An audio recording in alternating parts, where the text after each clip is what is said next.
Magandang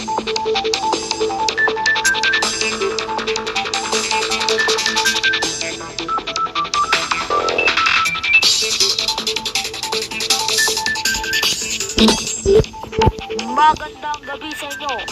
Ang mga nuhan ng Sayang TV at ng JA na buo sa inyo lahat at suporta sa inyo ng mga balita at impormasyon. Ito ang Sayang Flash News Weekend at live dito sa pinikan ng JA 5000.